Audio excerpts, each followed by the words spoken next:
the ascent of ape to man, like rise, ascension. Okay, excellent.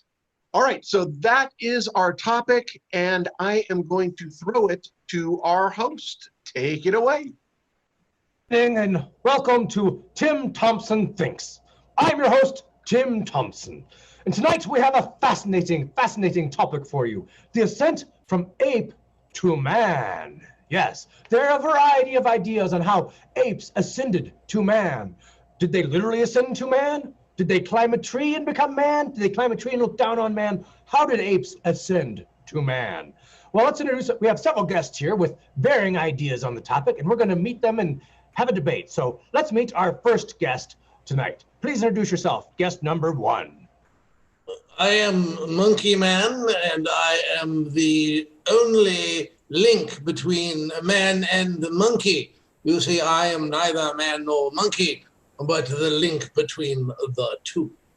Okay, welcome, Monkey Man. Thank you very much. I look forward to hearing from you. Let's meet guest number two. Hello, I'm Janine Falcone. I come from St. Andrews of Queens, and there is no link between monkeys and people, okay? People were born. They were not evolved. Okay, thank you, Janine. I look forward to hearing more on that idea. And finally, our third guest. Yes, hello. I'm Lord Montrose von Montrose, and I think that we are missing the point entirely. Whether monkey came from man or man came from some other thing, the point is that while man was coming into this situation, was he wearing enough hats? Okay, thank you, Lord Montrose. That is an intriguing question. I'm sure we'll delve into that more later on. So first of all, let's go on to Monkey Man. Monkey Man. At what point in history did ape ascend to man, if indeed they ascended to man at all? And what was their hat status? Well, hats actually, unknown to Mr. Montrose, Lord Montrose, I'm so sorry, are actually very common among most monkeys. Banana peels, coconut husks, leaves sometimes, particularly when they're playing baseball. So yes, and you see, as the missing link himself, I personally was wearing a bright green fedora when I started leaning toward human being. Though I'm still not sure it's a good choice. I may go back to being a monkey. I'm not sure. Or perhaps an orangutan. Janine, that sounds like a direct challenge to your point of view. Response? Oh, for heaven's sakes. I have been to the Bronx Zoo 100 times. I have never seen a monkey or any of the apes wearing any kind of headdress, headwear, hats, scarves, kerchiefs, nothing. Not even a babushka, okay? And no. May I retaliate? No, I'm not finished. Oh, so sorry. And furthermore, Father Bain says, this is heresy. I don't even want to hear it. Lord Montrose, what is the status in Great Britain of monkeys wearing hats? Well, I cannot address a religious fanatic down there on her question, but I can say this, that people such as Monkey Man and his supporters are too quick to paint pieces of jungle foliage that happen to fall on a monkey's head as a choice and a hat on their parts. For me, for it to be a hat, at least 3 pieces of cloth must be interwoven. And I'm sorry, a palm frond that lands on a lazy monkey's head does not count. Aren't you just Mr. Snooty?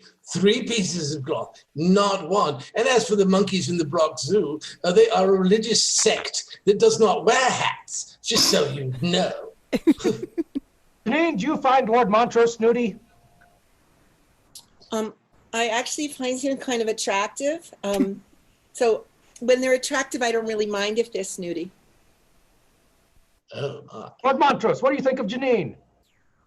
I think she's amazing. She reminds me of some of the earlier cave drawings in southern France in which the ladies are shown wearing a sort of sombrero. Monkey Man, has this influenced your decision whether you want to lean more towards humans or apes? Looking at the two of them together thinks I should lean back toward the apes a bit more. I would agree with that statement. So I think we've settled this, that we need to devolve from humans back to apes. Yes. Janine, response. Well, I just think if he left, it would be okay. It would give me a little more time with Lord Montrose. Oh, so you're in favor of him going back to apes? Whatever works for him. Lord Montrose, are you in favor of Monkey Man going back to apes, or do you prefer him to be human? I think he needs to wake up and become a hatless ape, and nothing, P.S., is cuter than a chimpanzee in a bowler. Do any of you three have any irrational attacks personal attacks you would like to loudly make at each other at this point? Well, I have one for you. I really think that your outfit would pop more if you had a pocket square. Host. I'm just kidding. Although I'm not in your personal presence, I assume that all of you, except for our lovely lady contestant, smells poorly. Well, I cannot testify. We do not have smell-o-vision activated here, but we are working on that. In fact, after the commercials, we'll come back with a smell test for all of our panelists. So it's come back after these messages. As Tim Thompson thinks. And scene. All right. Excellent. Good job. Good job. And I think we'll be working on a spin-off of that show called Janine and the Lord.